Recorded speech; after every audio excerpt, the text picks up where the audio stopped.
écouter notre copine, Sarah Knafo, qui a des choses intéressantes à dire, qui va un petit peu paraphraser ce qu'on avait vu hier, hein, avec la France qui est hors du monde, qui a décidé de mener que des combats de merde, et vous allez voir que là c'est pareil en fait. Là elle va aussi réveiller un petit peu les gens, parce que Sarah, elle en a un petit peu dans le calbut. Hein. Elle en a vu des vertes et des pas mûres. Je rappelle que cette femme a eu des rapports sexuels avec Zemmour. Voilà, donc je pense que politiquement elle est prête à surmonter n'importe quelle épreuve. Hein. Quand tu as vu Zemmour à poil, je pense que plus rien ne te fait peur. Hein. Là tu es prêt à battre n'importe qui en politique ou que ce soit. Quand t'as eu le chibrax de Zemmour hein, devant les yeux, je pense que c'est bon, tu peux affronter n'importe quoi. Elle te regarde un tsunami dans les yeux sans broncher, la Sarah. Hein. Attention, on va écouter ce qu'elle a à dire. Alors quand j'ai appris qu'aujourd'hui on parlerait d'intelligence artificielle, je me suis dit, très bien, nous allons enfin avancer. Et puis j'ai regardé de plus près l'ordre du jour. Et là j'ai lu le titre de notre discussion du jour. Les effets de l'intelligence artificielle sur l'égalité des genres. Pas les data centers, pas le financement des startups, pas le nucléaire. Non, c'est hallucinant. L'égalité des genres. J'ai entendu madame la représentante de la commission nous parler des stéréotypes genrés faits par les robots, d'algorithmes discriminatoires, d'inclusivité, de différentiel de salaire dans les startups ou de parité dans les nouvelles technologies. À vous écouter, madame, j'entends une vérité tragique. Les États-Unis innovent, les Chinois copient, l'Union européenne régule. Pourtant, certains font. Des startups françaises se battent, par exemple.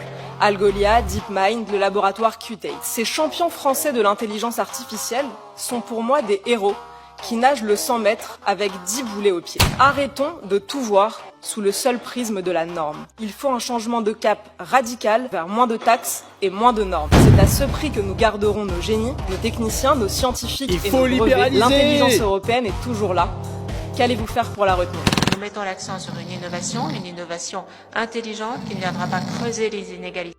C'est pas moi qui ai mis le son là, les ronflements. Hein. Ouais, c'est pas moi. Moi, ils sont là, moi. Voilà, c'est dans la vidéo. Hein. L'accent sur une innovation intelligente qui ne viendra pas creuser les inégalités, mais qui viendra plutôt promouvoir une politique inclusive. Mais c'est ça, les gars, ils vont... Non mais c'est incroyable, t'as une réunion sur l'IA, et c'est l'inégalité, est-ce que les IA vont pas faire du manspreading, est-ce qu'ils vont pas mégenrer les gens? Mais on peut pas être hors du monde comme ça, putain. Les autres, ils sont en train de voir à quoi ils peuvent combiner l'IA, tout ce qu'ils peuvent faire avec et tout. Et là, nous, en Europe, tout ce qu'on a trouvé, c'est l'IA et l'égalité des genres. Hein, et l'égalité des conneries, là. On va pas s'en sortir! De MST, tout ça, ouais. Quand même, tout cool, et on voit les priorités. Mais c'est ça, c'est des priorités de merde. Et pourtant, on a des startups en Europe hein, sur l'IA. Je sais même pas comment c'est possible. Je sais même pas comment il y a des boîtes qui arrivent comme ça à survivre au golem de l'UE. Je sais pas comment c'est possible. Il y a des gens quand même qui sont forts. Ras le cul de l'inclusivité. Ah oui, ici, voilà. On évite, on n'inclut pas ici. Hein. On n'inclut pas. Merde quand même. Quand même. Il dit quoi Valls sur quand même hein, il est où Valls ah, il est là. Par ma femme, je suis lié de manière éternelle à la communauté juive et à Israël. Quand même. Quand même, putain, quand même. On a Valls en plus dans l'équation, on devrait être plus fort que les autres.